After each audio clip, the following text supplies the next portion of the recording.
Va ingresando. Bueno, y tenemos... Consulta, ¿hay grupo de WhatsApp de curso? No, Doc, no Se lo podría hicimos. hacer uno, ¿no? Lo comento, a ver qué piensan. Se arman más las comunidades. Hoy todos están haciendo los grupos de WhatsApp y te comparten cosas. No está mal.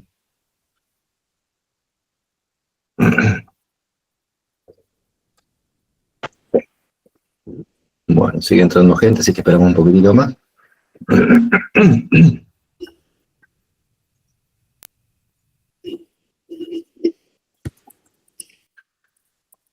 Bueno, comenzamos la clase de hoy.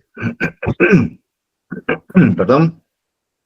El doctor Sebastián Villanustre nos va a dar la clase de hoy de urgencias psiquiátricas y el tema es síndrome confusional delirium. El doctor es psiquiatra infanto-juvenil y de adultos, miembro del capítulo de urgencias de la AAP.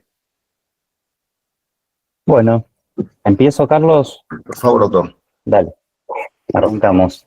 Un tema apasionante de la psiquiatría, de la medicina en general. Gracias, Carlos, por la presentación y bueno, y a los miembros del capítulo por permitirme estar en el capítulo. Bueno, el tema de hoy es síndrome confusional o delirium, esos son sinónimos, y un poco vamos a empezar por la definición, que es de lo que es el síndrome confusional, y estas son cuestiones que son esenciales para tenerlas presentes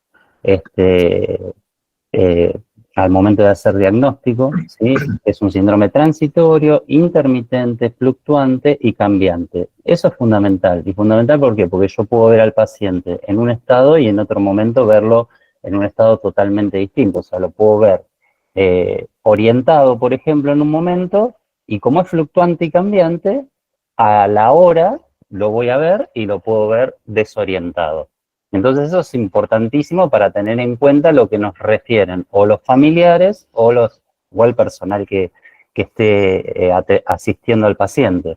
Eso es súper importante, porque si no, si yo me quedo solo con la observación transversal de cuando yo lo voy a evaluar y veo que el paciente está orientado, está con el lenguaje y el pensamiento coherente, o sea, y no hay nada que me llame la atención, no tengo que desestimar las observaciones que me están haciendo otros profesionales o la misma familia. El comienzo es agudo, eso es otro dato importantísimo para hacer diagnóstico. Tiene una reversibilidad potencial, generalmente deja secuelas. La etiología es múltiple y la fisiopatología del síndrome confusional es desconocida, y lo que se plantea como hipótesis que es la manifestación de una disfunción cerebral difusa, ¿sí? La disfunción cerebral es más frecuente y secundaria a causas tóxicas o farmacológicas, y clínicas obviamente, y a veces no se encuentra la causa, hay causas desconocidas o puede ser causas múltiples, una causa farmacológica más algo clínico que le esté pasando al paciente. Un paciente con pobre deterioro, con pobre reserva cognitiva, que tenga una causa clínica más una causa farmacológica que le esté dando el síndrome confusional. Y a veces causas desconocidas o ambientales también, eso lo vamos a ir viendo. Así que nada, de lo anterior, de esto, lo importante me parece que es el transitorio, intermitente, fluctuante y cambiante y de comienzo agudo, ¿sí? Eso es importantísimo. Hernán, Sebastián. Sí. Disculpa un segundito, me consultan si podés, viste que en la... Dice, está compartiendo pantalla, aparece en la diapo. Sí. ¿Le puedes apretar a ocultar así? Dale, ahí. Gracias. Y para salir es con escape, ahí. Bueno, después vemos. Cuando termino vemos. Yo porque estoy viendo la pantalla, estoy viendo solo la presentación, yo no veo a nadie. Está perfecto, está perfecto. Eso es lo que no está bueno quizá del sistema del MIT. Bueno, sigo. Es una emergencia médica, eso es importantísimo, ¿sí? porque tiene una asociación muy alta con morbilidad y con mortalidad. Tiene una mortalidad altísima, ¿sí? Eso lo vamos a ir viendo en el transcurso de la charla. Y esto lo resalto porque muchas veces se lo banaliza el síndrome confusional, ¿sí? No se le presta la atención que debería prestarse.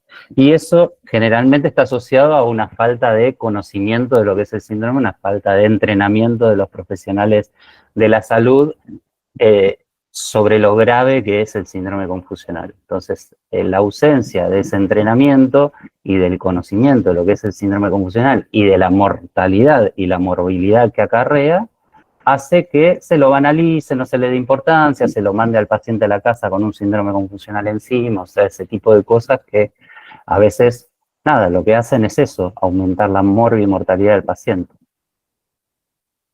Bien, vamos a ir viendo los síntomas, ¿sí? Dijimos, y esto lo voy a resaltar en todas las diapos cuando veamos cada síntoma, que los cambios son transitorios, intermitentes y fluctuantes, ¿sí?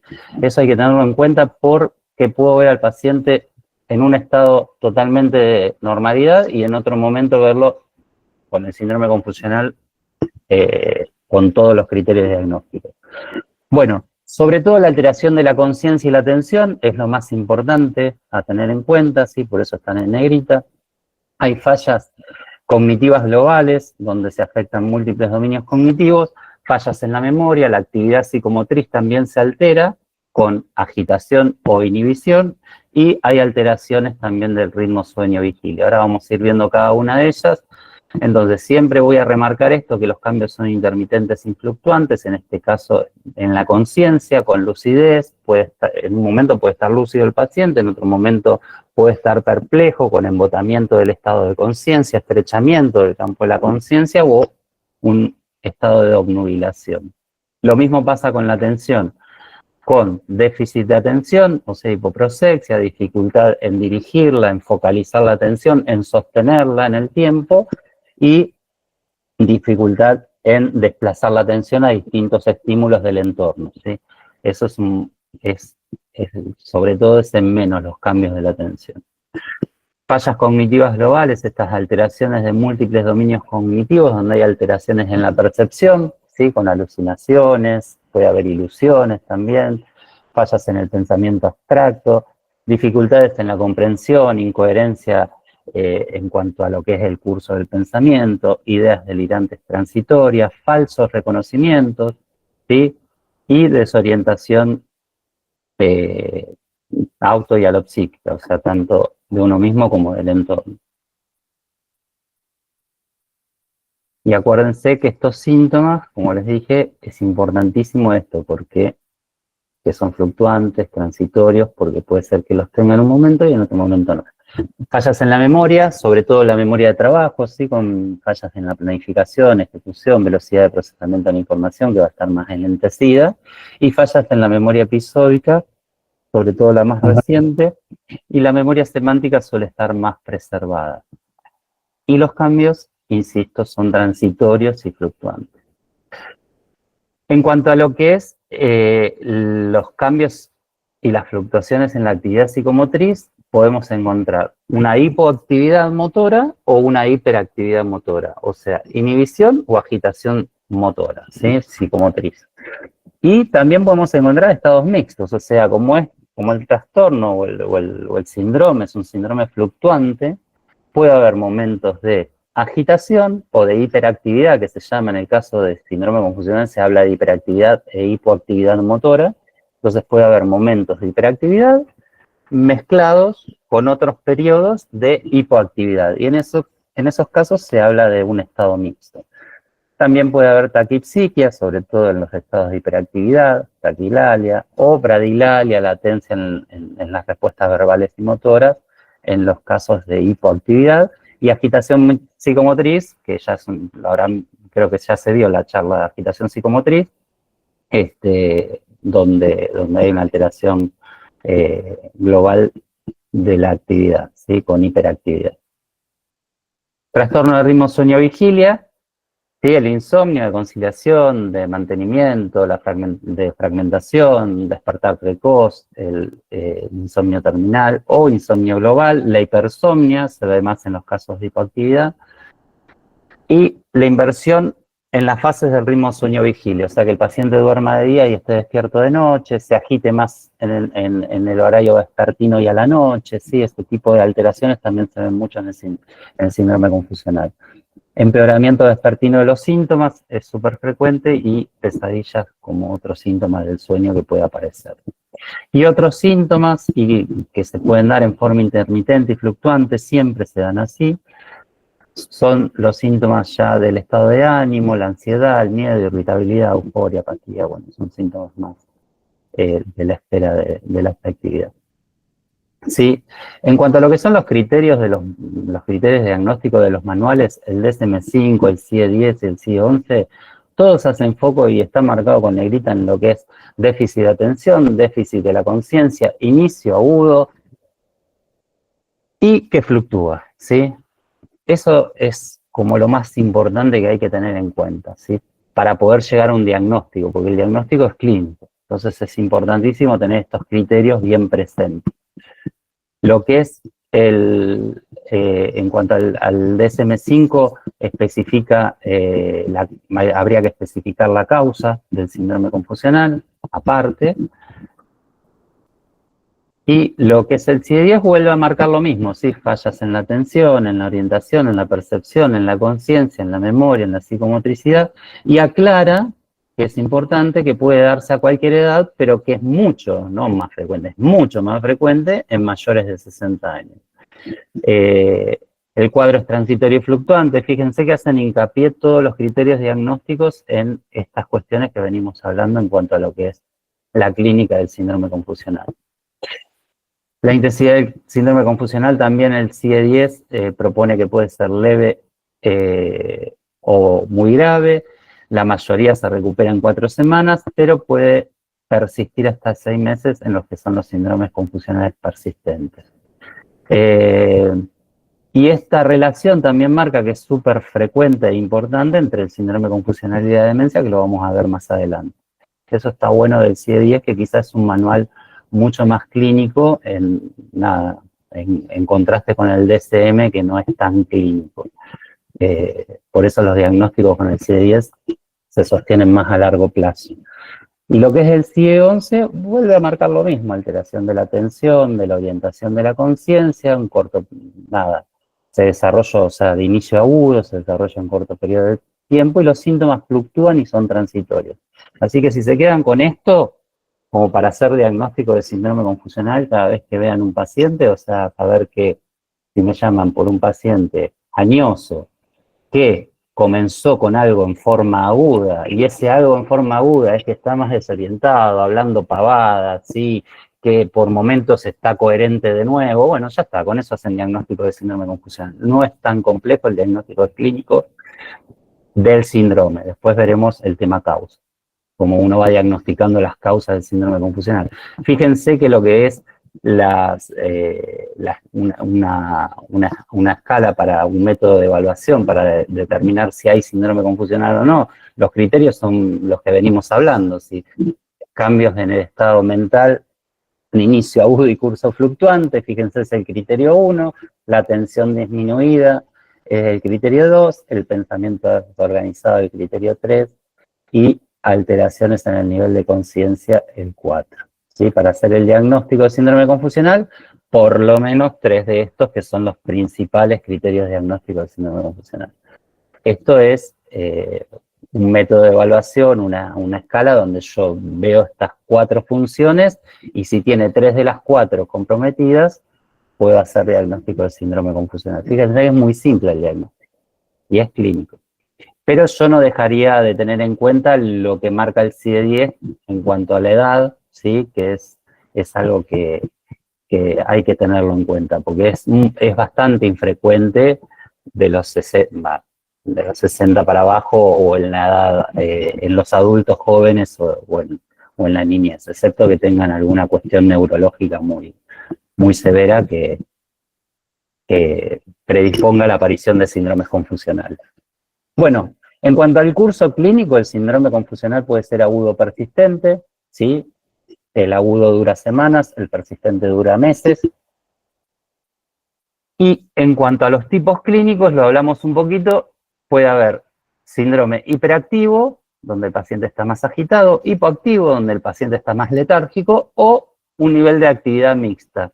Y acá quizás lo que hay que tener en cuenta en cuanto a nuestro trabajo como psiquiatras o como personal de salud en general es el tema del riesgo. ¿Sí? Acuérdense que en el hiperactivo o en el síndrome confusional mixto, la agitación puede acarrear la agitación, la confusión mental, o sea, todo eso combinado puede acarrear una situación de riesgo para el paciente, por eso hay que tomar medidas acordes a lo que le está pasando al paciente y no banalizarlo y no dejar de atenderlo porque puede exponerse el paciente a situaciones de riesgo para él o para terceros, ¿sí?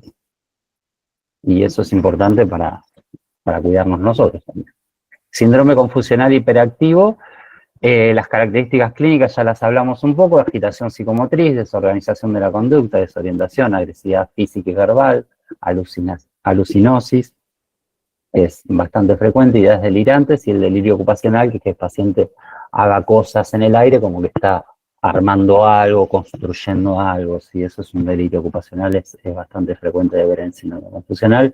Y acuérdense que todos estos síntomas son síntomas que pueden acarrear un riesgo potencial, por eso hay que tenerlo en cuenta y por eso hay que tomar como, por lo menos como personal de salud, tenemos que tomar las medidas acordes a una situación de riesgo, ¿sí? Para preservar al paciente y para preservar a los demás, ¿sí?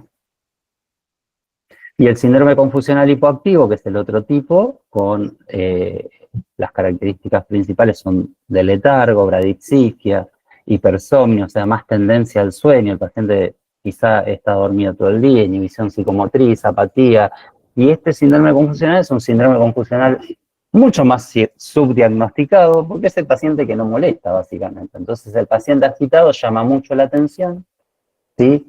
Y el paciente que está en un síndrome confusional hipoactivo, como duerme casi todo el día, no llama la atención, no genera disturbios, no grita, no nada, es mucho más subdiagnosticado y es de peor pronóstico, ¿sí? Se diagnostica menos y su pronóstico es mucho peor.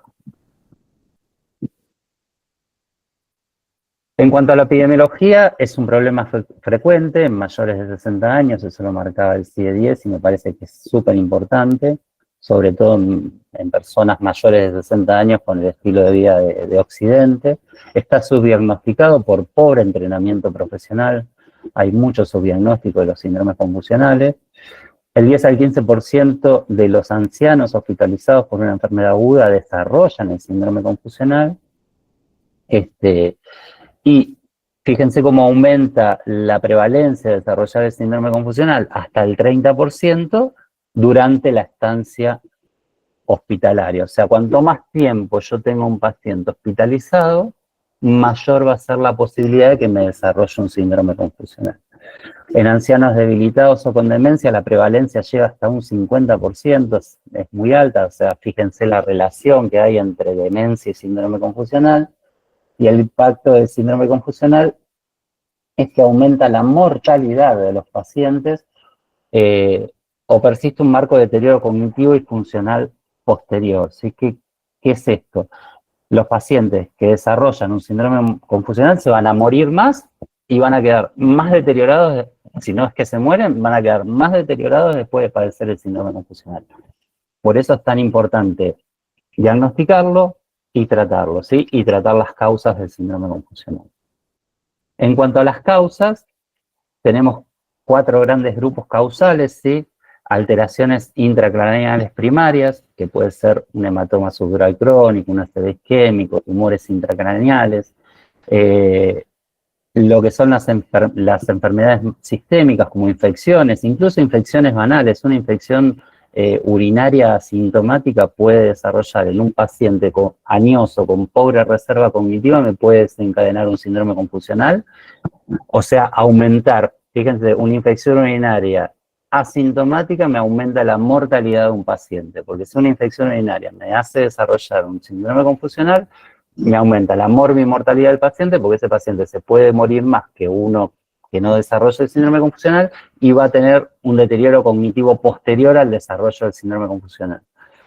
Deshidratación, retención aguda de orina, impacto fecal, alteraciones metabólicas, hidroelectrolíticas, el dolor, un dolor agudo puede generar un síndrome confusional en una persona con pobre reserva cognitiva.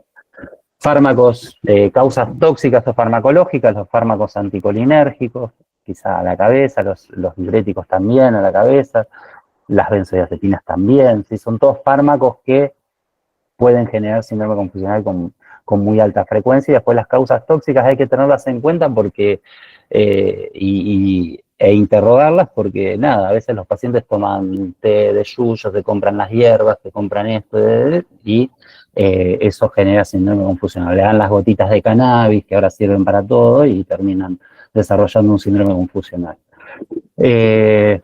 Y factores ambientales, un cambio de aumento, un aumento de los estímulos o de privaciones del entorno, ¿sí? O cambio en los hábitos y rutinas del paciente. Por eso la hospitalización es una causa de síndrome confusional. Y por eso los pacientes que se hospitalizan, como decíamos antes, como se veía en la parte epidemiológica, tienen mucha chance de desarrollar síndrome confusional. Y eso se da porque es un cambio de lo que es el ambiente del paciente, la rutina del ambiente. Un paciente que está acostumbrado a estar en su casa, quizá quedarse todo el día en la casa o salir a hacer las compras, de repente lo ingreso a una guardia y una institución, bueno, le cambia el entorno, si tiene poca reserva cognitiva, lo más probable es que desarrolle un síndrome confusional. Y eso no quiere decir, o sea, que tenga pobre reserva cognitiva o afectada su reserva cognitiva no quiere decir que ya tenga diagnosticada demencia ni deterioro cognitivo. Quizá después de desarrollar el síndrome confusional sí lo tenga, el diagnóstico de deterioro cognitivo o demencia, pero a veces son pacientes asintomáticos en cuanto a su estatus cognitivo, que tienen una pobre reserva cognitiva porque tienen lesiones vasculares cerebrales, etcétera, y a partir de un síndrome confusional quedan con un déficit cognitivo y un cuadro ya de demencia leve, moderada, o un cuadro de deterioro cognitivo leve. La etiología también puede ser múltiple o desconocida, la etiología, o sea, varias causas, o una etiología desconocida. Busco, y no hay causa que explique el síndrome confusional, pero yo en la clínica estoy viendo un síndrome confusional. Bueno, tendré que tratar el síndrome confusional y estudiar al paciente y seguir observándolo para ver si aparece, quizá hay causas que no las estoy pudiendo detectar y se detectan con la evolución de los días, ¿sí? Entonces hay que seguir estudiándolo y tratar a la vez el síndrome confusional cuando la causa termina siendo una causa desconocida. Pero el diagnóstico de síndrome confusional lo tiene, es clínico y lo tiene el paciente. Que no encuentre la causa no quiere decir que no tiene un síndrome confusional, porque esto es lo típico que pasa. ¿Qué pasa? Va la ambulancia del PAMI a la casa del paciente, llega, no, mi papá empezó paciente de más de 65 años, mi papá empezó a decir pavadas, empezó a decir incoherencias, desvaría, que es el término típico que usan, que suelen usar los familiares, no sé, está despierto a la noche y duerme de día, o sea, cambió los hábitos de sueño, por momentos se desorienta, no sabe quién es, o no me reconoce a mí, bueno, ¿y cuándo empezó? No, esto empezó de golpe ayer, bueno, un síndrome confusional. Ese paciente es un paciente gravísimo, no grave, gravísimo. ¿Por qué? Porque el síndrome confusional tiene alta mortalidad. ¿Y qué hace el médico de la ambulancia de PAMI? A veces, no todos, pero a veces, le toma la presión, le pone un saturómetro en el dedo, le pone un termómetro, ve que no tenga fiebre, que la TA esté bien, que la saturación de oxígeno esté bien, y dice, no tiene nada. Bueno, que se hidrate, qué sé yo, y lo deja en la casa, ¿sí? Es un paciente muy grave. Y eso no se da, se da básicamente por esto que hablábamos antes, que hay pobre entrenamiento en el diagnóstico del síndrome confusional. Ese es el gran problema. Diagnósticos diferenciales del síndrome confusional. La demencia, acuérdense siempre que la demencia es de inicio insidioso, nunca un proceso de demencia es de inicio agudo, y eso es lo que lo diferencia sustancialmente del síndrome confusional, más allá de que haya comorbilidad, ¿sí? O de que haya mayor predisposición de desarrollar demencia en pacientes con síndrome confusional o al revés, mayor predisposición de síndrome confusional en pacientes con demencia. Episodio psicótico agudo transitorio, puede ser un diagnóstico diferencial. Formas agudas de la esquizofrenia. Hay casos de esquizofrenia que comienzan en la edad adulta, a los 45, 50 años, los he visto también pacientes que han necesitado incluso clozapina, resistentes al tratamiento. O sea, hay casos, si bien son muy poco frecuentes, hay. En los extremos de la vida, tanto en la niñez, yo como psiquiatra infanto-juvenil también vemos inicios de esquizofrenia en la infancia, en la primera, nada, los 9, 10 años lo vemos, como pacientes que la desarrollan a los 45, 50 años también se ve. Son muy pocos, pero existen. Episodios afectivos, eso es un diagnóstico diferencial también, tanto maníacos como depresivos. Los síndromes confusionales inducidos por alcohol, el delirium tremens, que es un capítulo aparte, es una exposición aparte porque es un cuadro súper rico en cuanto a la clínica y en cuanto a las causas, en cuanto al abordaje, es muy específico, nada, es algo aparte, pero bueno, habría que hacer el diagnóstico diferencial en una persona que interrumpió quizá el consumo de alcohol y desarrolló un cuadro confusional agudo mucho más sintomático que quizá un síndrome confusional por otra causa. El estado crepuscular epiléptico o un síndrome catatónico, esos son, digamos, causas generalmente psiquiátricas y diagnósticos diferenciales de síndrome confusional. La fisiopatología es desconocida, así que acá no podemos decir mucho, pero sí tener en cuenta esto, la imagen de arriba, bueno, yo la estoy viendo a la izquierda, que hay una pobre reserva cognitiva en el paciente que va a desarrollar un síndrome confusional. O sea, en un adulto joven que tiene su reserva cognitiva perfecta, es casi improbable que desarrolle un síndrome confusional. Entonces siempre tiene que haber un daño cerebral difuso y una pobre reserva cognitiva, darse esa combinación para que se desarrolle un síndrome confusional. ¿Sí? Quizá acá les puedo dar un caso clínico, ¿sí? Paciente de 45 años con diagnóstico de epilepsia y esquizofrenia, ¿sí? Era una paciente mía, yo la seguía en forma ambulatoria, o sea, yo la conocía, una paciente con epilepsia desde joven y diagnóstico de esquizofrenia desde joven, y tuvo un cambio súbito en la conducta, o sea, un cambio agudo en su conducta, en su atención, en la coherencia de su pensamiento, o sea, una paciente que venía estable y de repente hace un cambio agudo.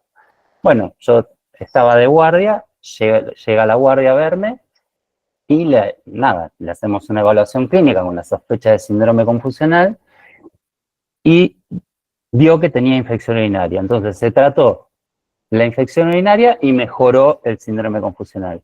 Pero acá, fíjense, una paciente más joven de 45 años, pero una paciente con una pobre reserva cognitiva, porque es una paciente que ya viene con un deterioro cognitivo por la esquizofrenia y por la epilepsia, ¿sí? Entonces, una paciente medicada desde la edad joven, desde la adolescencia. Entonces, son pacientes que ya tienen pobre reserva cognitiva.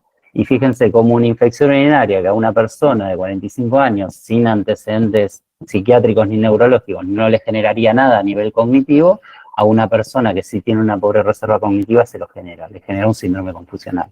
Hay que diagnosticarlo, hay que tratar la causa que lo desencadena y hay que tratar el síndrome confusional si es necesario. Y si hay alguna estrategia para aportarle desde el tratamiento del síndrome confusional. Demencia y síndrome confusional, hay una asociación muy estrecha entre estas dos entidades, eso lo comentamos. Los pacientes con deterioro cognitivo tienen más probabilidad de desarrollar síndrome confusional. Los pacientes añosos con menor reserva cognitiva, desarrollan más el síndrome confusional ante cualquier causa clínica, inclusive causas clínicas muy leves, muy banales, que no le generarían nada a un adulto joven. A alguien que tenga demencia le va a desarrollar un síndrome confusional, como puede ser un cuadro de vía aérea superior. una infección banal de un rinovirus de vía aérea superior, un resfrío común, a un adulto mayor con pobre reserva cognitiva, con demencia, ya con un diagnóstico de demencia, le genera un síndrome confusional. El rendimiento cognitivo de una persona después de haber desarrollado un síndrome confusional va a ser menor a lo que era antes del síndrome confusional. Y es muy infrecuente cuando hay demencia que el paciente, después de haber pasado un síndrome confusional, restablezca sus funciones cognitivas ad integrum. Eso es súper infrecuente. Siempre, o en la mayoría de las veces, la gran mayoría de las veces, los pacientes con demencia que desarrollan un síndrome confusional caen muchos escalones, después recuperan un poco, pero nunca llegan al nivel premorbio. Siempre quedan con algún deterioro cognitivo mayor al que tenían antes de desarrollar el síndrome confusional. Y los pacientes con funciones cognitivas, que quizá, y esto lo dijimos hace un ratito, que quizá era clínicamente normal, o sea, clínicamente no tenían ni signos de deterioro cognitivo leve ni nada, luego de padecer un síndrome confusional, pueden presentar un cuadro de demencia leve a moderada o un cuadro de deterioro cognitivo leve, ¿sí? Y esto es un poco también, quizá acá lo podemos ver en la imagen, esto es lo que vemos en muchas de las personas de Occidente por el estilo de vida que llevamos, de sedentarismo, de mal manejo de la hipertensión arterial, porque es otro trastorno subdiagnosticado y mal tratado o no tratado, por mal manejo de los factores de riesgo cardiovasculares, por dormir mal, estar estresados, tener mal los parámetros metabólicos. Generalmente estas imágenes son las que se ven en mayores de 65 años en Occidente. Así que a los 65 se pueden hacer una tomografía, una resonancia y ver cómo está su cerebro, si tiene lesiones vasculares o no, y quizá clínicamente no se ve nada, pero el cerebro ya está dañado. Entonces, yo tengo 65 años con un cerebro así que quizá clínicamente no me da síntomas, desarrollo un síndrome confusional y va a salir del síndrome confusional cuando se resuelva con un deterioro cognitivo o ya una demencia diagnosticada. Y eso está bueno saberlo y es importantísimo saberlo porque hay que aclarárselo a la familia. Mirá, está teniendo un síndrome confusional y le va a pasar esto. Es muy probable que le pase esto, que cuando esto se resuelva, quede con funciones cognitivas muy deterioradas, incluso su autonomía caiga, o sea, el paciente deje de ser autoválido a veces, o requiere una internación o una institucionalización. ¿Sí? Entonces hay que aclararlo a la familia, porque van a decir, ¿qué le hicieron a mi papá? Y me lo devolvió, o a mi mamá, me la devolvieron fallada. Entonces hay que aclarar este tipo de cosas que son súper importantes, por eso hay que saberlas. Para poder educar. Sebastián, disculpa. Dime. Daniela levantó la mano, no sé si te puedo hacer la pregunta. Sí. Daniela. Hola, Sebastián. Es vinculado con la diapositiva anterior. Por ejemplo, en un paciente con una demencia moderada grave, ya tratado con el neurólogo, que su pensamiento ya de base es como alógico, tiene desorientación y autopsíquica. La familia te dice, no, desde hace un montón que no nos reconoce. Bien, sí. Que está desorientado. Y tal vez viene a la conducta porque, nada, hizo como un episodio medio agresivo con el cuidador. Ya está institucionalizado, o sea, ya no es autoválido. ¿Cuál sería el dominio cognitivo? Vos decís, este es el prioritario para decir, bueno, hay un cambio en el patrón de conducta, implicaría un síndrome confusional por sobre esa demencia de base que tiene instalada. Sí. Y ahí tenés que hacer el diagnóstico diferencial entre síntomas conductuales de la demencia. ¿Te acordás de la demencia? Tenía los síntomas cognitivos, conductuales y el deterioro funcional. O sea, esas son las tres patas de la demencia en el diagnóstico clínico de demencia. Entonces ahí tenés que hacer un diagnóstico entre síntomas diferencial, ¿no? Síntomas conductuales de demencia versus síndrome confusional. Y si hay un cambio, yo creo que ahí la clave es la estabilidad del paciente. Un paciente con demencia, si bien viene con todos estos síntomas que vos me decís, que ya es una demencia avanzada, una demencia grave, si viene con todos estos síntomas, generalmente son estables, permanece estable en esos síntomas, ¿sí? con la desorientación, con la incoherencia en el curso del pensamiento, digamos, con todos estos síntomas ya de una demencia avanzada, con la pérdida de autonomía, bueno, pero, no sé, el paciente controlaba esfínteres y de un día para el otro deja de controlar esfínteres. El paciente no era agresivo y de un día para el otro empieza a ser agresivo, porque, a ver, los síntomas conductuales en la demencia se van instaurando a poco. No es que un día el paciente empieza a delirar. O sea, no deliraba y un día empieza a delirar. En la demencia tiene eso, que es muy progresivo en la evolución. En el síndrome confusional hay un quiebre. Y ese quiebre creo que, y está en los criterios diagnósticos, es uno de los criterios principales. Y después las fallas o el deterioro en la conciencia, o sea, que su estado de conciencia fluctúe, ¿sí? Que empiece a cambiar el patrón en cuanto a lo que es la conciencia del paciente. O sea, que haya una estrechez, una humillación, una pérdida en la posibilidad de un paciente que no lo tenía, obviamente. Siempre el cambio súbito. Eso, nada, es un poco pensar en lo que son los criterios diagnósticos del síndrome confusional en un paciente con demencia y sabiendo que es súper frecuente. O sea, que en un paciente, y sobre todo con demencia grave, cualquier, no sé, lo soplaste, le festejaste el cumpleaños con 10 personas más de las que está acostumbrado a ver y va a desarrollar un síndrome confusional. Y esto es un poco lo que son las causas ambientales, ¿viste? También para tener en cuenta. Pero es eso, es lo agudo, la conciencia, los cambios en la atención y el cambio con lo premórbido. O sea, él venía con un estatus más o menos estable. Bueno, hay un cambio, hay un grupo de síntomas que no estaban y aparecieron de golpe. Ok. Y si en la atención, por ejemplo, en el consultorio, yo le pregunto, me habla, me mira, pero responde, obviamente, incoherentemente. Pero capto la mirada, o sea, no es que está con esa desorientación, con esa mirada imprecisa, ¿no? Uh-huh. No es como un síntoma, digamos, un signo importante de decir, bueno, si me mira, porque muchos dicen, si no te mira, listo, ya está, síndrome confusional. Pero bueno, el que está con una demencia instaurada es más difícil. Sí, es más difícil, pero yo creo que, a ver, siempre va a haber un cambio, porque lo que incluso porque son causas banales, hasta causas ambientales. Lo mudaron al paciente para que viva con la familia, qué sé yo. No, Claro. o sea, vivía en su casa y lo llevaron a vivir a la casa del hijo o de la hija. Y eso le genera un síndrome confusional a un paciente con una demencia avanzada, ¿sí? Esa simple causa, digo, no hay ninguna causa clínica que lo explique. Pero va a haber un cambio en su patrón de conducta habitual. Y eso creo que es la clave ahí. El inicio agudo y el cambio en su patrón de conducta habitual. Más que si me enfoca la mirada o si habla pavada. Sí, ya venía hablando pavada. Bueno, digamos, ya venía hablando incoherencias, digo, no es. Pero quizás, no sé, la aparición de un síntoma distinto, de un patrón de sueño distinto, de conductas distintas, hacen al diagnóstico de síndrome confusional cuando aparecen en forma aguda. Ahora, si ese cambio es progresivo y se va dando en meses, años, y ahí es la evolución natural de la demencia. Okay, es ahí, no de nada. Sebastián, hay una pregunta que salió por el chat, si parece, hacemos, porque Decime. un poco como lo anterior, y después continuamos. Dale. La doctora Erika Duré pregunta, dice, una paciente femenina de edad avanzada, con antecedente de cáncer de mama tratado con quimioterapia.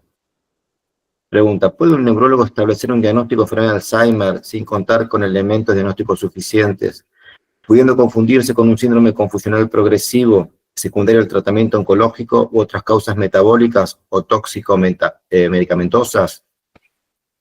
Y ahí, de nuevo, es un poco lo mismo. A ver, puede ser que sea un diagnóstico de demencia, un cuadro de demencia, o puede ser que sea un síndrome confusional, y la clave va a estar en si el inicio es agudo o el inicio es progresivo, digamos, en la evolución del paciente, digamos, la clave va a estar en la clínica. O sea, si este cuadro de deterioro cognitivo empezó en forma aguda, nada, lo más probable es que sea un síndrome confusional. Si empezó en forma progresiva, durante 12 meses, en el transcurso de 12 meses, se fue instaurando 12 meses, 24 meses, un año, 2 años, y bueno, ahí ya es un diagnóstico de demencia. Yo creo que la clave es esta. Si yo tengo un paciente que no tiene síntomas de demencia, ¿sí? Y yo le doy, nada, tiene una patología súper severa, cáncer de mama, con quimioterapia, con todo lo que implica, cirugía, quimioterapia, rayos, bueno. Todo eso le puede desencadenar un síndrome confusional a un paciente añoso que tenga pobre reserva cognitiva. Y quizás no tenía síntomas de demencia, lo que hablábamos antes, no tenía síntomas de demencia y al desarrollar el síndrome confusional los empezó a tener. Los síntomas de demencia una vez que se resolvió el síndrome confusional. Entonces a veces van de la mano, o sea, los diagnósticos. O sea, puedo diagnosticar tranquilamente un síndrome confusional y posterior a eso un cuadro de demencia. O sea, que el paciente caiga en su rendimiento cognitivo 20 escalones y suba 12, ¿sí? Entonces va a tener 8 escalones menos a lo previo. Quizá en lo previo venía con un estado premórbido donde no había clínica ni de deterioro cognitivo leve. Y posterior al síndrome confusional queda con 8 escalones menos en cuanto a su rendimiento cognitivo, por decirlo de alguna manera, ¿no? Esto se ve en los test. Entonces, ahí puedo decir, bueno, el paciente ahora tiene una demencia leve que se despertó, por decirlo de alguna manera, por el síndrome confusional. Lo más probable es que ese paciente, a ver, le haga una neuroimagen y aparezca algo así, como se ve acá.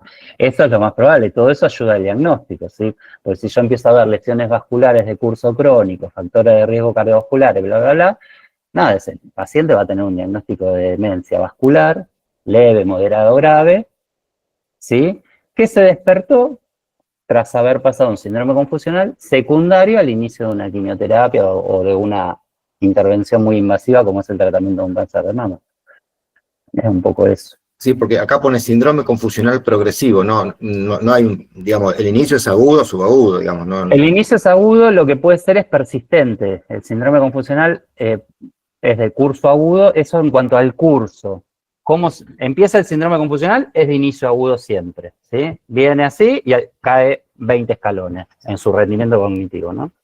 Entonces, después, ¿cómo evoluciona el síndrome confusional una vez que apareció en forma aguda? Bueno, puede tener un curso agudo, donde se resuelve en pocas semanas, generalmente en 1 semana, 2 semanas, hasta 4 semanas es de curso agudo, y curso persistente que puede durar hasta 6 meses. ¿Sí? Ese es el síndrome confusional persistente, que lo vimos antes en las clasificaciones. Nada, existe el diagnóstico de síndrome confusional persistente, pero generalmente ahí se empieza a cabalgar con una demencia, excepto que después haya restitución ad interum, pero es rarísimo. Pero ahí generalmente cabalga. De hecho, recuerden que, como vimos en la imagen, el síndrome confusional persistente es más frecuente en pacientes con deterioro cognitivo. Entonces ahí hay una asociación muy, muy estrecha. Es muy raro que un síndrome confusional persistente se dé en un paciente que no tenga deterioro cognitivo. Es rarísimo, rarísimo. Así que nada, eso hay una asociación muy estrecha entre demencia y síndrome confusional persistente. Perfecto, Sebastián. Bueno, seguimos. Lo que es también la relación entre demencia y síndrome confusional, fíjense acá es un poco más de lo que venimos hablando. El 49% de los pacientes con demencia previa desarrollan un síndrome confusional persistente. Esto, mira, justo estaba, no me había fijado, pero justo estaba acá. Versus el 15% de los pacientes sin demencia previa desarrollan un síndrome confusional. Entonces es mucho más raro que el síndrome confusional persistente se dé en un paciente que no tiene demencia. La diferencia es muy grande, ¿sí? Es un porcentaje muy grande de diferencia. ¿Cómo hacemos el diagnóstico de síndrome confusional?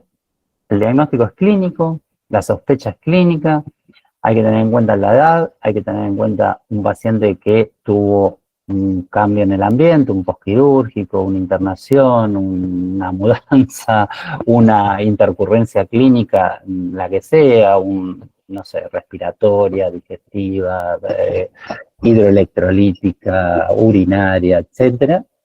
La historia farmacológica del paciente, o sea, que no haya modificado ni la dosis, ni incorporado, ni retirado ningún fármaco que venía tomando en forma crónica, o que empezó a tomar un fármaco por, no sé, un analgésico X, qué sé yo, o que empezó a tomar un té de o empezó a tomar gotas de cannabis porque, bueno, todo eso hay que tenerlo en cuenta en la historia clínica, en la historia farmacológica del paciente. Evaluarlo clínicamente, solicitar un laboratorio de rutina donde tiene que estar el sedimento urinario, iodenograma, hepatograma, o sea, lo fundamental, la función renal, y a veces es necesario ampliar estudios con un electrocardiograma, radiografía de tórax abdomen, ecografía abdominal o gases en sangre o parámetros hidroelectrolíticos más específicos para encontrar lo que es la causa del síndrome confusional. ¿Sí? El diagnóstico clínico ya lo vamos a tener del síndrome confusional, pero bueno, después es importante determinar la causa del síndrome confusional para tratarla. Y se tratan las dos cosas a la vez. Yo voy a tratar el síndrome confusional y voy a tratar la causa del síndrome confusional. Entonces ahora vamos a ver un poco eso. Consecuencias y pronósticos del síndrome confusional: el aumento de la morbilidad y la mortalidad intra y post hospitalaria, no solo durante la internación, sino cuando se va de alta tiene más chance de morirse el paciente que desarrolló síndrome confusional versus el que no. Aumento del tiempo de hospitalización y de los costos, mayor riesgo de ingreso a una UTI, deterioro funcional persistente posterior. Un paciente que desarrolla síndrome confusional quizá después pierde la autonomía, empeora el rendimiento cognitivo y la autonomía posterior del paciente, aumenta la carga de cuidadores, aumento de los costos de atención médica posterior y aumenta la posibilidad de tener que institucionalizar al paciente por no haber prevenido el síndrome confusional, que es un trastorno prevenible con estrategias clínicas y conductuales, no con estrategias farmacológicas. El síndrome confusional en un paciente que yo voy a hacer algún cambio, por ejemplo, ingresarlo en internación para una, no sé, una cirugía de reemplazo de cadera, típico, una cirugía programada de reemplazo de cadera, un paciente con artrosis severa de cadera, lo ingreso, bueno, tengo que saber que este paciente tiene si es un paciente, seguramente es un paciente añoso, si es añoso, más de 65 años, 60, 65 años, tengo que saber que tiene muchas chances de desarrollar un síndrome confusional. Entonces ahí tengo que aplicar estrategias para prevenir el delirium. ¿Por qué? Porque aumenta mucho la morbilidad y la mortalidad del paciente. Entonces yo no me puedo permitir, teniendo estrategias clínicas y estrategias conductuales, no me puedo permitir no aplicarlas cuando estoy previniendo que el paciente se me muera aplicando estas estrategias. No sé si se entiende el concepto. Es súper importante esto, entender esto. Y no es farmacológico, ¿eh? Bueno, acá vemos un caso clínico, un poco para cortar el monólogo.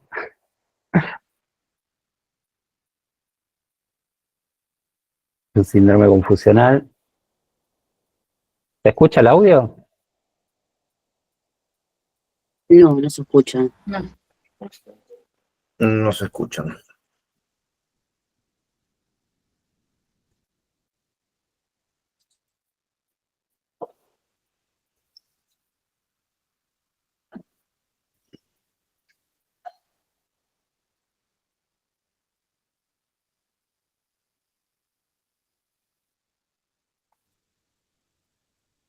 Ahí. ¿Se escucha el audio o no? No. Ah, qué lástima. Bueno, ahí le pregunté cómo se llama, me dijo Mónica Maciel, y le pregunto cuántos años tiene y empieza así a contar, y 15, y 5, 4, y empieza con automatismos motores. Bueno, se ve que la conciencia está bastante estrechado el campo de conciencia, la paciente está vigil, está despierta, pero tiene todos estos síntomas donde vemos una paciente que no está conectada, que hace cosas raras, automatismos motores, cuestiones. Ahí sigue fija en la pregunta esta que le hice de la edad, sigue contando, y no, nada. Marca un poco la desorientación y el lenguaje es incoherente, es incomprensible, incluso tiene bastante disartria, dislalia. Así que bueno, nada, para respuestas también palabras que no, sin sentido. Doctor, ¿esto fue después de la intervención? No, es una paciente que ingresó por guardia, con un cambio a su estatus posterior. Bueno, tratamiento del síndrome confusional. Vamos a encarar un poquito lo que es el tratamiento del síndrome confusional. Nada, estas son guías como para tener de referencia. Están muy claras, muy buenas, muy accesibles. La verdad que no son guías complejas. Y quizás si todo lo que estamos viendo acá está en estas guías, digamos. No es que hay algo que no esté, más allá de que después vamos a ver estudios y metaanálisis y qué sé yo, no. Nada, todo lo que es las recomendaciones, el abordaje, el diagnóstico, el tratamiento y todo, y la comorbilidad y la morbimortalidad y todo eso está explicado en las guías. Así que están buenas las guías como para tenerlas presentes. Bueno, lo que es el tratamiento y el abordaje del síndrome confusional nos vamos a meter ahora. Por un lado es corregir la causa. Acuérdense que el síndrome confusional casi siempre hay una causa que puede ser detectable, o la enfermedad clínica que lo genere, ¿sí? Y descomplejizar al paciente. Si el paciente está internado, venía bien y desarrolla un síndrome confusional, lo ideal sería descomplejizarlo. Lo ideal sería descomplejizarlo antes de esto de prevenir, descomplejizarlo antes para no desarrollar el síndrome confusional. Cuanto más complejizo al paciente con sonda vesical, catéteres, vías, accesos, más chance de que un paciente con pobre reserva cognitiva desarrolle un síndrome confusional.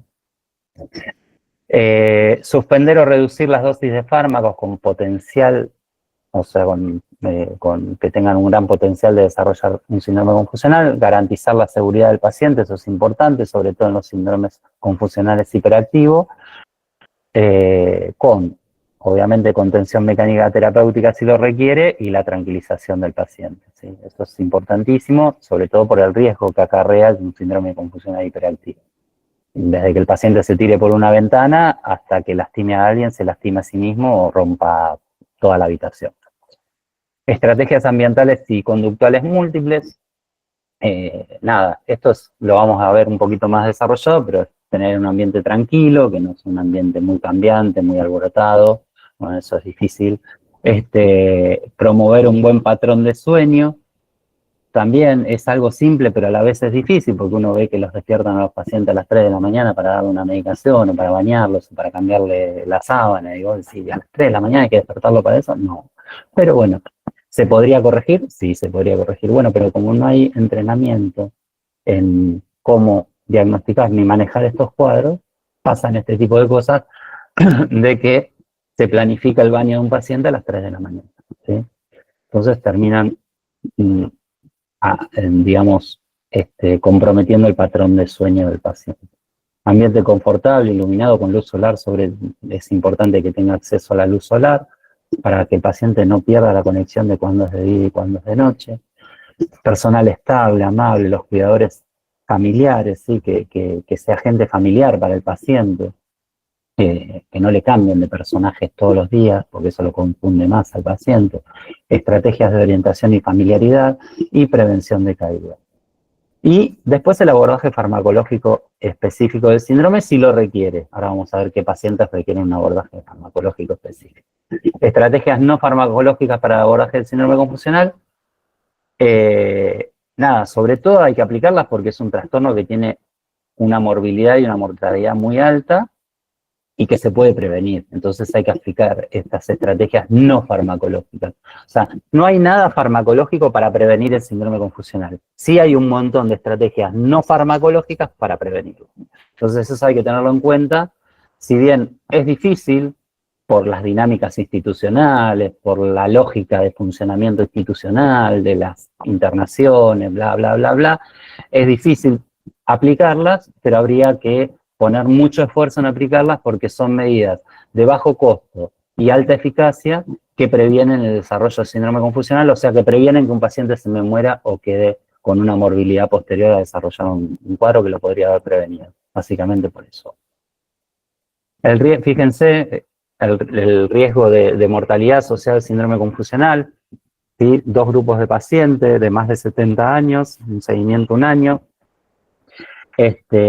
pacientes que tuvieron delirio versus los pacientes que no tuvieron delirio, ¿sí? Y fueron hospitalizados. O sea, se tomaron 2 muestras, 2 controles para seguir, ¿sí? Los pacientes que tuvieron delirium durante la hospitalización tuvieron un 62% más de riesgo de mortalidad y perdieron una media de vida del 13%. O sea, por año posterior al síndrome confusional vivieron 1,5 meses menos. ¿Ves? Es un montón, es un montón. Entonces, si yo tengo estrategias de bajo costo, alta eficacia, ambientales, conductuales, de descomplejización del paciente, clínicas, farmacológicas, para prevenir el desarrollo del síndrome confusional, o sea, prevenir la muerte prematura de un paciente, las tengo que aplicar. Generalmente estas son cuestiones que son inherentes a los jefes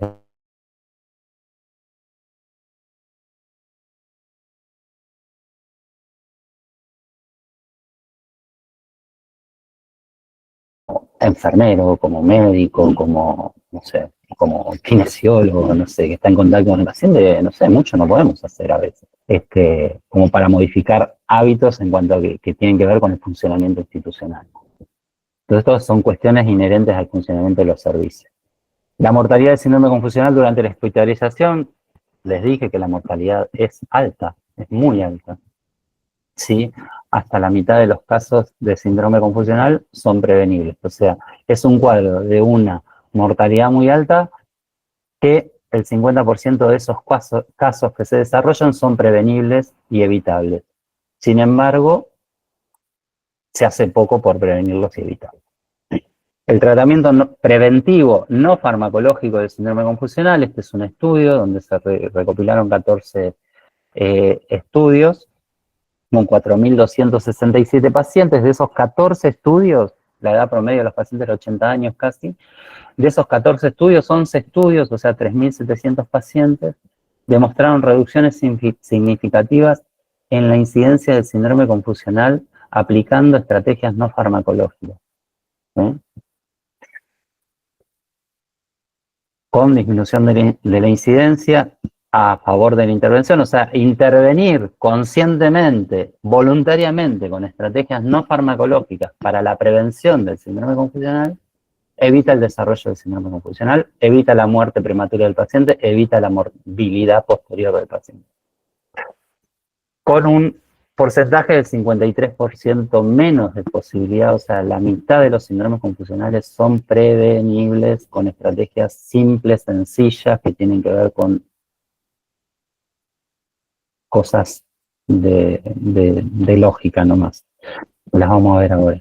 Y también disminuyó las caídas. O sea, estas estrategias que también se usan para prevenir el desarrollo de un síndrome confusional previenen el desarrollo de caídas, o sea, complejizar más al paciente, porque si se fractura la cadera, si se fractura una muñeca, se fractura un brazo, o se fractura el cráneo, o hace un hematoma subdural, nada, un paciente añoso lo condiciona mucho.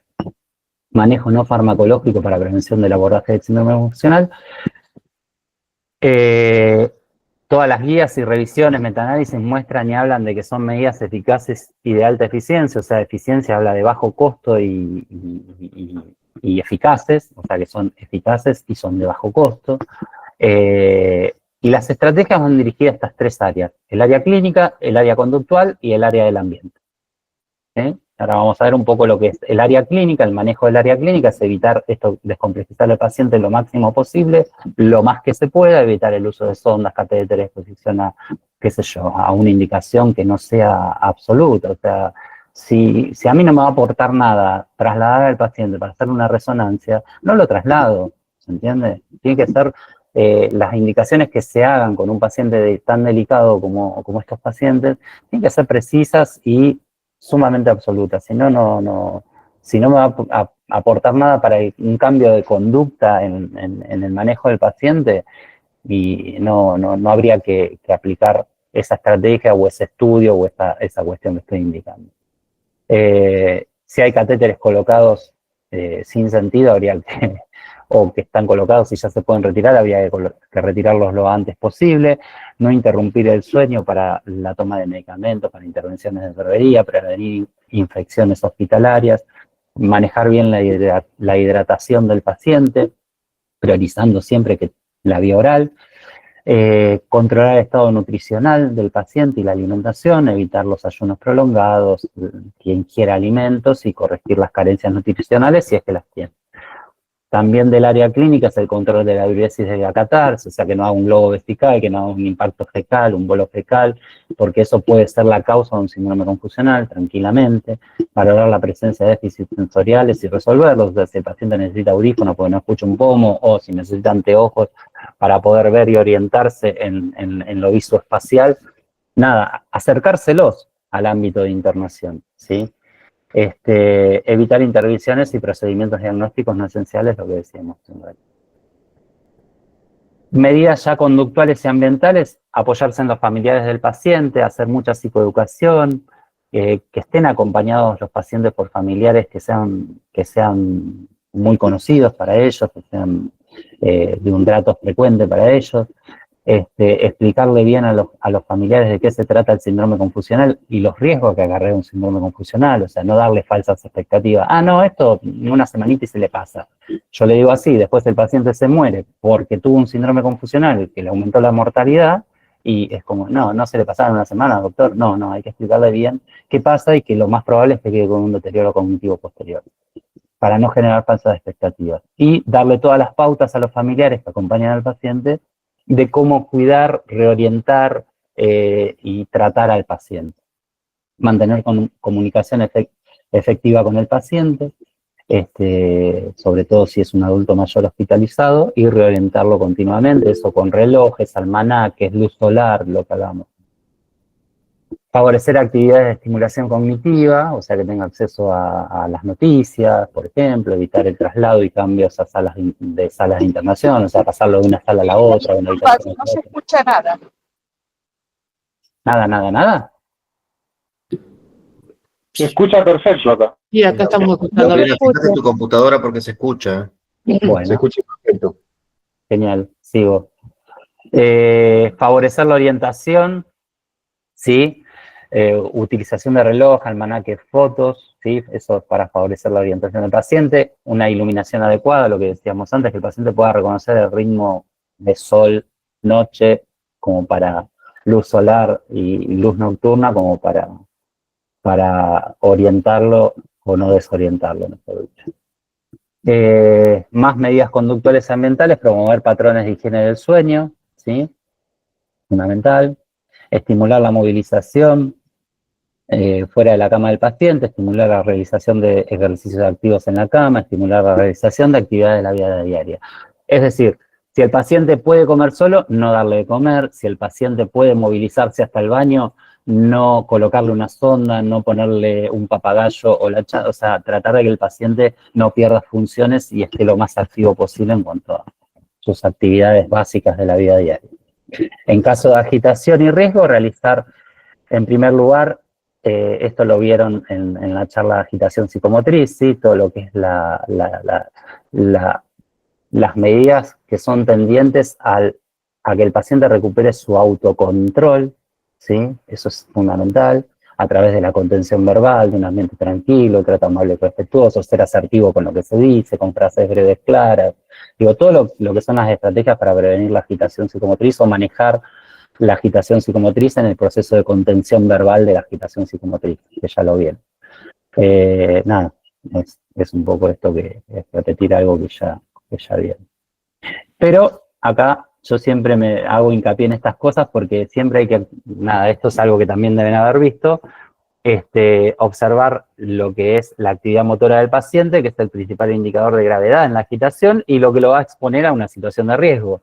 ¿Y por qué yo siempre hago hincapié en estas cosas? Porque si el paciente tiene riesgo, yo tengo que hacer algo con eso. Yo como médico, como profesional de la salud, enfermero, que esté en contacto con el paciente, no puedo decir, tiene riesgo, bueno, me voy y lo dejo. Digamos, si tiene riesgo, tengo que intervenir de alguna manera, y generalmente si hay riesgo, tengo que intervenir de una manera enérgica, no de una manera light. ¿Por qué?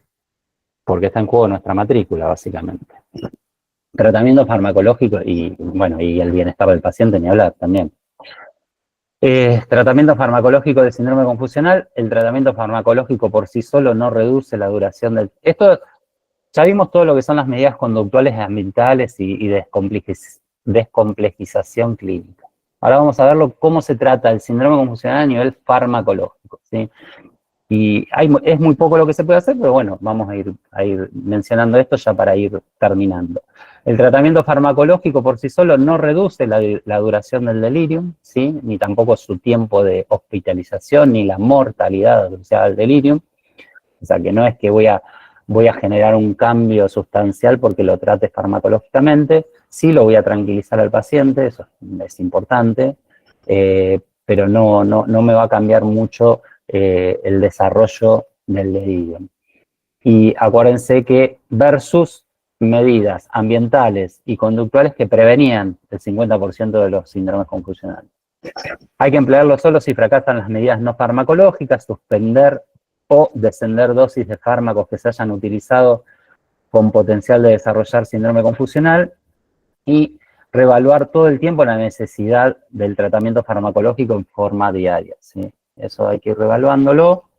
Estos son los fármacos, un poco para citar esto del punto 3, donde decimos suspender o descender dosis de fármaco con potencial de desarrollar síndrome confusional, sobre todo si es un fármaco que se intervino, se empezó a utilizar en los días previos al síndrome confusional. Ahí puedo hacer la asociación causal y decir, bueno, el síndrome confusional es un efecto adverso de este fármaco, lo retiro, ¿sí? Esa medida la tengo que hacer, lo tengo que retirar de ese fármaco, excepto que sea inmodificable, o sea, que no lo pueda modificar porque si retiro ese fármaco el paciente, no sé, se muere. Entonces, ahí ya tengo que evaluar riesgos-beneficios. Pero si puedo retirarlo, lo tengo que retirar. Fármacos que más desarrollan síndrome confusional: anticolinérgicos, benzodiazepinas, hipnóticos sedantes, los antihipertensivos, sobre todo los diuréticos, son los que están un poco a la cabeza de la lista de fármacos con posibilidad de desarrollar síndrome confusional. Y tener en cuenta también esto, un paciente que venía tomando el mismo fármaco, ¿y qué fármacos tomás? No, toma esto, pero toma hace años. Bueno, pero le cambiaron la dosis hace una semana y desarrolló el síndrome confusional. Bueno, puede ser una causa. Tener en cuenta el envejecimiento natural de la persona, o sea, que el mismo medicamento, la misma dosis, por el envejecimiento natural de la persona, ya no lo metabolice igual y eso le pueda generar un síndrome confusional, entonces lo pueda sacar. O le pueda, no sé, empeorar su cuadro de síndrome confusional que se generó por otra causa. Entonces es un fármaco con potencial de desarrollar síndrome confusional, lo retiro si puedo. O bajo la dosis. Considerar el riesgo de delirium al prescribir un medicamento en un adulto mayor. Acá hace un mes y medio, paciente de 75 años con una depresión crónica persistente, un trastorno depresivo crónico, le indiqué un cambio de antidepresivo por falta de respuesta, y por falta de respuesta al tratamiento que venía haciendo, y le indiqué amitriptilina en dosis muy bajas, de 12,5 miligramos a la noche. La paciente toma la amitriptilina y desarrolla un síndrome confusional, que se resolvió al retirar la amitriptilina. O sea, al otro día me llaman los familiares que estaba con alucinosis, que estaba bastante agitada la paciente. Bueno, se retiró la amitriptilina y la paciente volvió a estar bien. Pero bueno, eso es nada, los ejemplos de cómo uno con medicaciones indicadas en dosis hiper bajas en adultos mayores con un rendimiento cognitivo ya afectado, le puede generar fácilmente, con una pavada, la indicación de amitriptilina 12,5 miligramos, un síndrome de confusión. Para contar también las malas, porque uno siempre cuenta los éxitos. Entonces soy mucho de contar las malas. Tratamiento farmacológico de síndrome confusional. El tratamiento farmacológico se reserva solo para pacientes en estas circunstancias: cuando hay agitación o agresividad, ¿sí?, que amenacen o pongan en riesgo la integridad física del paciente, de otras personas o del equipo de salud, o que la agitación ponga en riesgo o en peligro la aplicación o mantenimiento de terapias que son esenciales para el paciente, que es eso: una yugular externa, que se la quiera arrancar porque está confuso, o una sonda vesical, o una sonda nasogástrica, etcétera.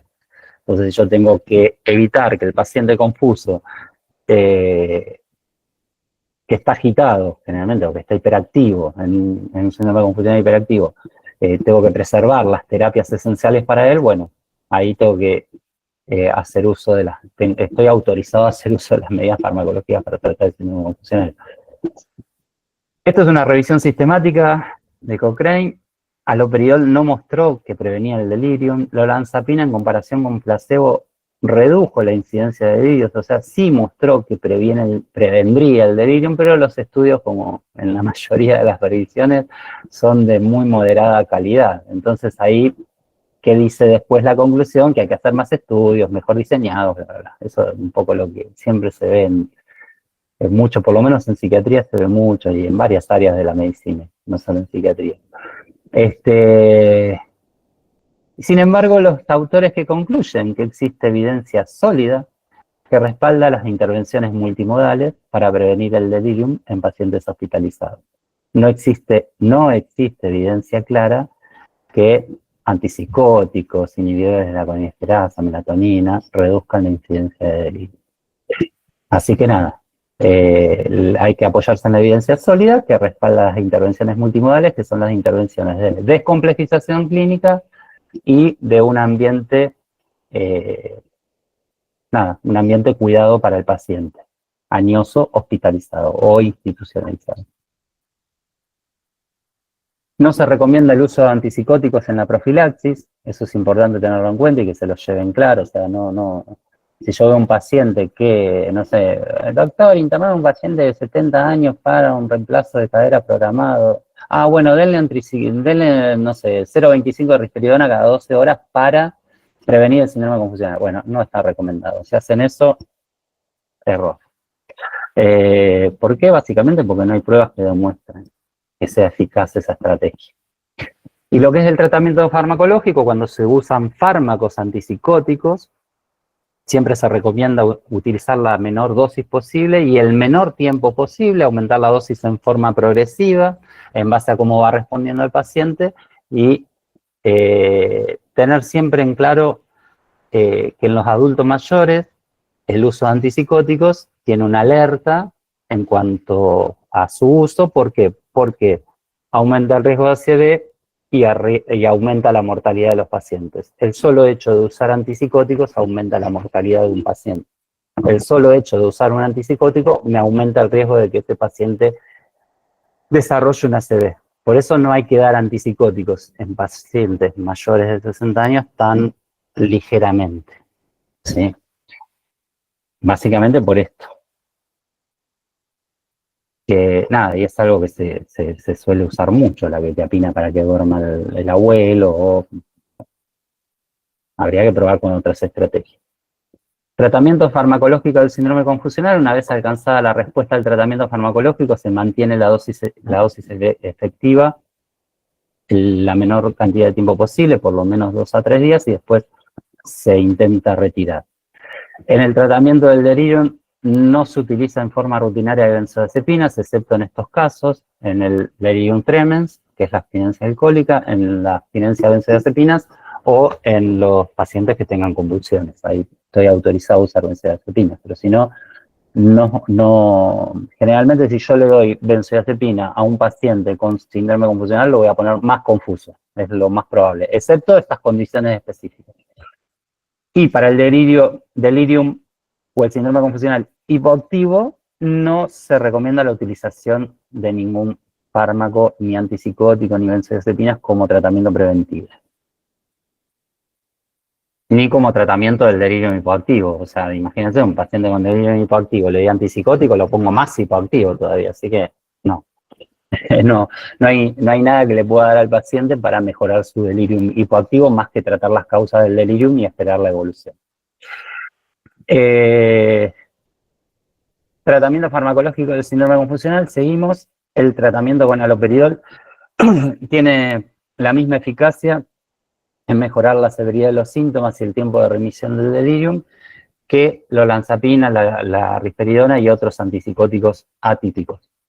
¿Sí? Así que el haloperidol, es un fármaco súper accesible, muy usado, y tiene la ventaja de que, aparte de que es súper accesible, está en todos lados, tiene la ventaja de que tiene la vía intramuscular para su administración en ampollas de 5 miligramos, que otros fármacos quizás es más difícil Bueno, la risperidona no, la olanzapina sí, pero es más difícil de tenerla en todos los medios donde uno puede llegar a trabajar.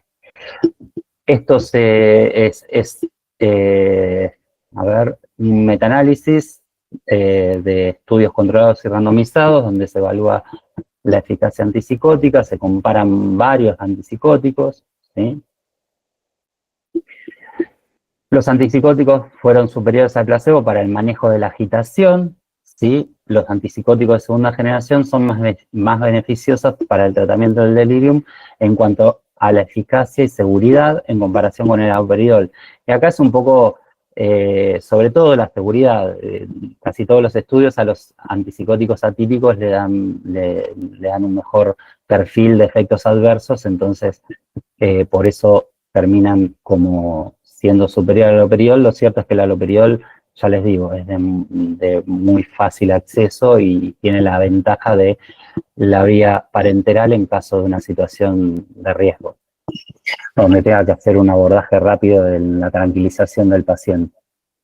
Tratamiento farmacológico del síndrome confusional, seguimos un poco con esto. Abordaje farmacológico específico con antipsicóticos, risperidona, fíjense, dosis bajas, cada 12 horas.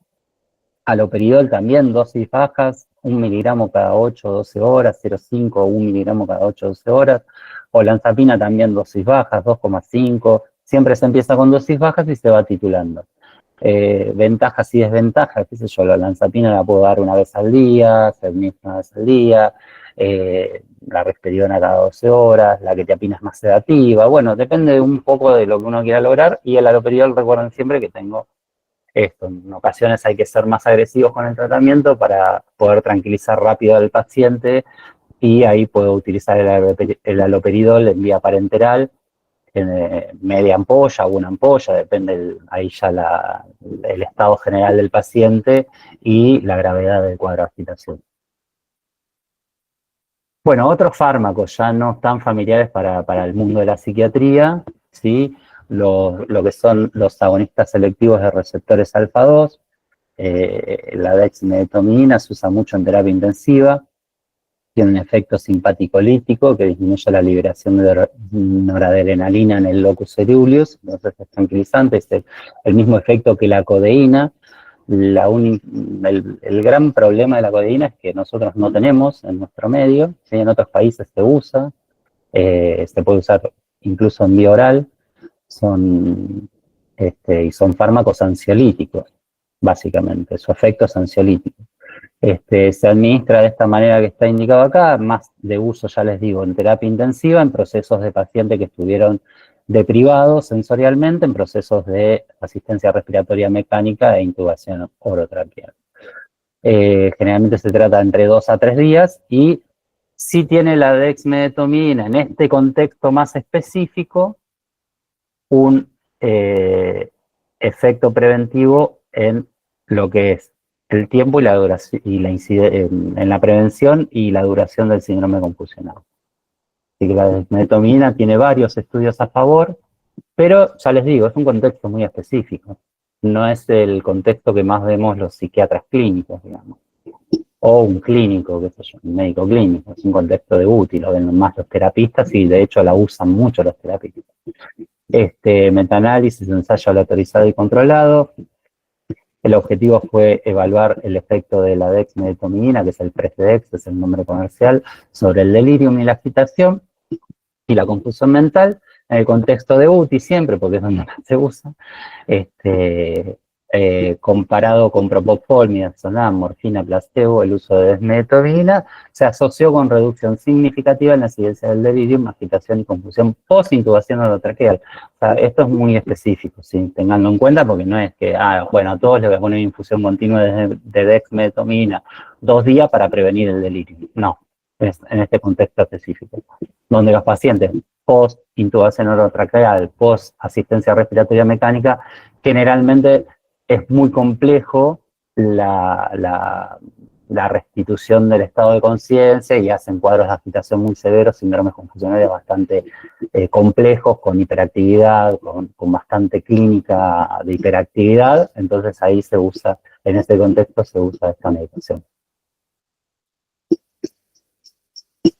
nada, la conclusión es que la evidencia, si bien es de baja calidad, en pacientes considerados difíciles de detectar de la asistencia respiratoria mecánica debido a un delirium y agitación o ansiedad, la dexmedetomidina si bien es eficaz, tiene evidencia de baja calidad. Otro metaanálisis, revisión sistemática, efectos de la dexmedetomidina sobre la alteración neurocognitiva postquirúrgica. Estos en pacientes que fueron intervenidos a cirugías no cardiovasculares, cualquier tipo de cirugía no cardiovascular se ponía en ese grupo al paciente, y la conclusión fue que la dexmedetomidina tiene un efecto positivo en la prevención de alteraciones neurocognitivas en pacientes seniles después de cirugías no cardíacas. Un estudio que sí muestra eficacia de la dexmedetomidina en la prevención, un fármaco que muestra eficacia en la prevención. Habría que hacer estudios con codeína, pasa que no los va a financiar nadie porque es una medicación con codeína. Se me fue. Con otros agonistas alfa-2 ¿cómo es? Para ver la eficacia en la prevención del delirium. Lo que pasa es que no son fármacos que la industria vaya a invertir en investigación. Entonces, generalmente no se investiga. Tratamiento del síndrome confusional. Seguimos con intervenciones farmacológicas para la prevención del delirium en ancianos hospitalizados, un metaanálisis de 25 ensayos controlados, donde se evaluaron distintos fármacos, antiepilépticos, antiinflamatorios, antipsicóticos, inhibidores de la colinesterasa, hipnóticos sedantes, opioides, psicoestimulantes, etc. La conclusión, la evidencia disponible sobre las intervenciones farmacológicas para la prevención del delirium es muy limitada, excepto para la dexmedetomidina. De nuevo, un fármaco que está mostrando eficacia en la prevención del delirium. Sí. Y una consultita, ¿la clonidina o la One-Fan? Sí, clonidina, sí, la clonidina, ¿no? Yo dije codeína, ¿no? Sí, ahí me confundí yo. No, clonidina. Pasa que la clonidina es un fármaco que no. Sí, no lo tenemos, nosotros no lo tenemos en nuestro medio, en Argentina no se fabrica, excepto por receta magistral. Mandarlo a hacer. Sí, por receta magistral se puede mandar a hacer, en otros países sí, pero tampoco hay estudios que evalúen la eficacia de la clonidina en el manejo del síndrome confusional. Ese es el tema también. Habría que hacer estudios, pasa que no los va a financiar nadie. O sea, la tomoxina o el metilfenidato, que son también agonistas. Y no hay, yo no encontré. Este estudio, mira, acá, pará. Este estudio incluye algunos psicoestimulantes. Habría que ver cuáles son, yo no me fijé cuáles aclara, pero este incluye algunos psicoestimulantes. Habría que ver si es el modafinil o se refiere al metilfenidato como psicoestimulante. Okay, de todas formas, lo que son el grupo de los psicoestimulantes, en las conclusiones no mostraron eficacia, excepto la dexmedetomidina, o sea, un agonista alfa-2, como la codeína. Pasa que la codeína no está aprobada. O sea, ¿Codeína o clonidina? Ay, clonidina, perdón, yo sigo con codeína. Perdón, clonidina. Otro agonista alfa-2, que es se usa como antihipertensivo más que nada. Estaba pensando en el opioide yo. Los opioides no demostraron, por lo menos en este estudio, ¿no? Este estudio es del 2020, es un metaanálisis donde revisó distintos estudios con distintos fármacos, y el único que mostró eficacia en la prevención fue este agonista alfa-2, que es la dexmedetomidina. La clonidina no aparecía en este estudio, ¿sí? Así que nada, la proponen como algo muy, muy prometedor, la intervención preventiva para la afección más importante y prevalente que afecta a personas mayores en la hospitalización, que es el delirium. Un efecto más leve del rameltión, que es un agonista de los receptores de melatonina, la olanzapina, la ribastimina sobre la incidencia de delirium, pero la evidencia es mucho más insuficiente para llegar a una conclusión sólida que amerite la indicación de estos fármacos como preventivos del delirium. ¿Sí? Olanzapina, un agonista de la melatonina, que puede ser la melatonina o el rameltión, y la ribastimina, que es un anticolinérgico. Hay ausencia de evidencia de alta calidad debido a las limitaciones metodológicas de los estudios, por lo tanto, esto un poco es lo que pasa con la mayoría de los estudios, y esto un poco la hipótesis que se aplicó en estos estudios, donde evalúan a la melatonina y al rameltón o a otros fármacos hipnóticos, es que promover el sueño y la salud circadiana podría prevenir el desarrollo de un delirium. Eso deberíamos hacerlo con medidas no farmacológicas.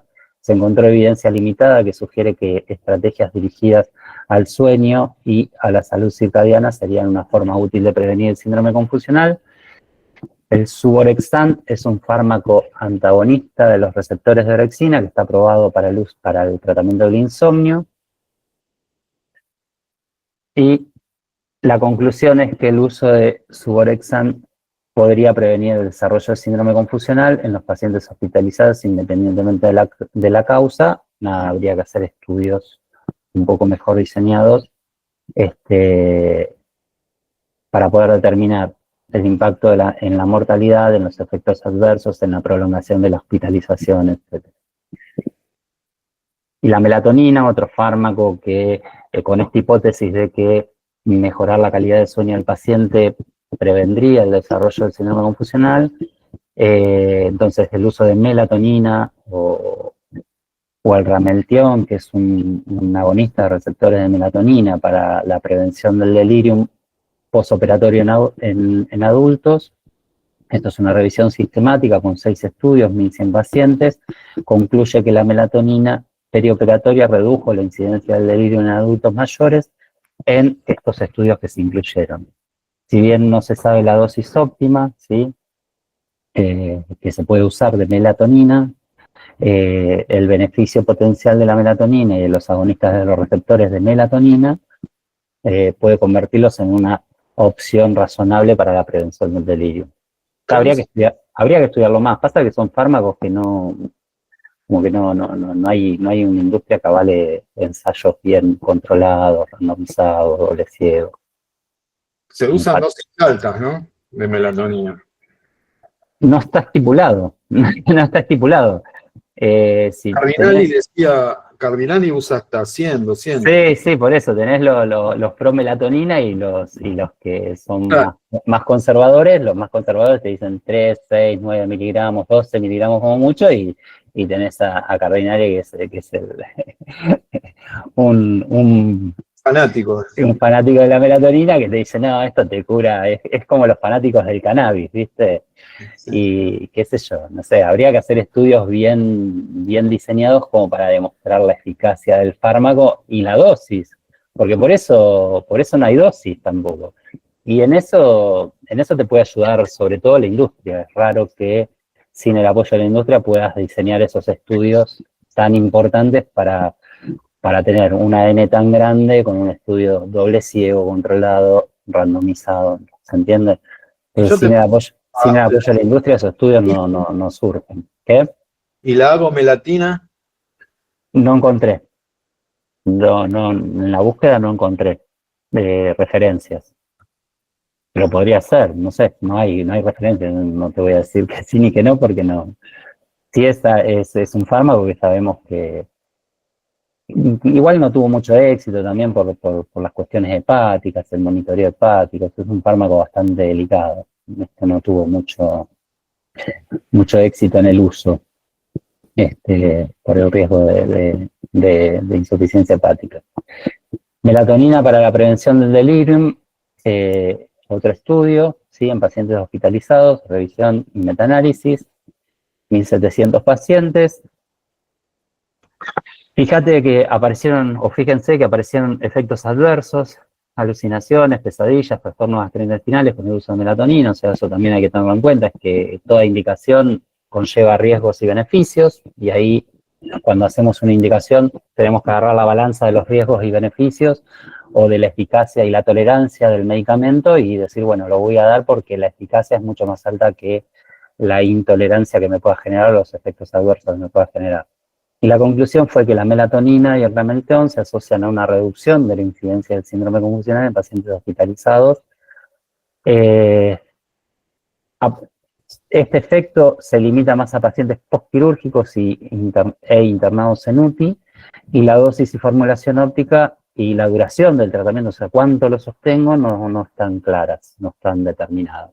Así que habría que hacer estudios bien diseñados para determinar el uso de melatonina, Ramelton u otros fármacos, como la clonidina, por ejemplo, se podría probar tranquilamente con un grupo donde yo intervengo con clonidina y un grupo de placebo para ver cómo el efecto de la clonidina, que es un fármaco que lo podría dar por vía oral para la prevención del delirio. Pero bueno, eso no está. Así que nada, conclusiones, vamos un poco a cerrar ya. Presentación clínica fluctuante, acuérdense, esto lo vimos al principio y lo remarqué 80 veces. Inicio agudo, en muchas ocasiones el delirium es la presentación clínica de una enfermedad clínica subyacente que hay que buscar y diagnosticar. No siempre quedarse, bueno, le tomo la presión, le tomo la saturación, le tomo la temperatura, no tiene nada, listo, no tiene nada, no es así. A veces estudiamos y no aparece nada, bueno, puede ser una causa ambiental o una causa desconocida, que también es posible. Pero siempre debemos buscar la causa clínica subyacente porque es importante tratarla para que el delirium se aborte, o sea, dure lo menos posible, no se cronifique.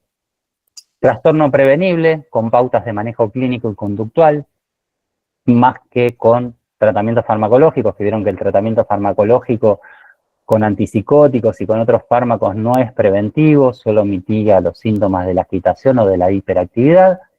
La variante hipoactiva es menos diagnosticada porque es el paciente tranquilo, pero es el que tiene peor pronóstico y nunca se trata con antipsicóticos, generalmente nada, se trata con las medidas preventivas y de manejo clínico, de manejo ambiental y conductual.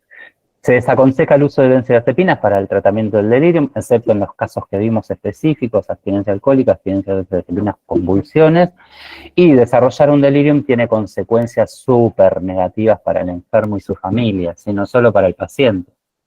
¿Por qué? Porque aumenta la mortalidad y la morbilidad intra y post-hospitalaria, no solo mientras está internado, sino cuando se va de alta el año posterior, viven un mes y medio menos los pacientes que desarrollaron un delirium menos, o sea, respecto de los que no. Aumento del tiempo de hospitalización y de los costos asociados a la internación, mayor riesgo de ingreso en UTI, deterioro funcional persistente posterior, si tiene delirium versus si no lo tiene, empeora el rendimiento cognitivo y la autonomía posterior del paciente, aumenta la carga para los cuidadores, por eso tiene consecuencias para la familia, aumenta los costos de atención médica posterior y aumenta las posibilidades de tener que institucionalizar a un paciente en un tercer nivel. El haber desarrollado delirium versus no, cuando tenía medidas preventivas que lo podrían prevenir en un 50% de los casos. Ese es un poco el mensaje, que prevenir el delirium con estrategias clínicas, conductuales y ambientales mejora y salva vidas, y se trata de dar cuidado a los enfermos en cuanto a, darle aportes de, sobre todo de higiene y confort de enfermería, cuidar lo que son los patrones de sueño, no hacer intervenciones innecesarias. Muchas gracias por la atención. Voy a ver si puedo salir de la presentación. Si pude. No sé si sigo compartiendo pantalla o no. Ahí está. No estoy compartiendo ahí, ¿no? Ahí está, perfecto. Bueno, Sebastián, la verdad, muchísimas gracias. Muy clara la presentación. Me parece que son esos cuadros que no pueden esperar, ¿no? Hay que hacer mucha educación con la familia y no queda otra muchas veces con los colegas, ¿no? Con enfermería, es todo un gran trabajo. Quizás lo diagnóstico, bueno, si uno tiene claro los puntos diagnósticos, al menos del cuadro, se llega rápido, pero después hay que hacer un gran trayecto, ¿no? lo que decís vos de la familia, ¿qué le puso? ¿Por qué está tan dormido? ¿Por qué está tan excitado? ¿No? Bueno, y lo mismo el resto del equipo de salud muchas veces, ¿no? Sí. Y teniendo en cuenta la alta mortalidad, a mí siempre me llama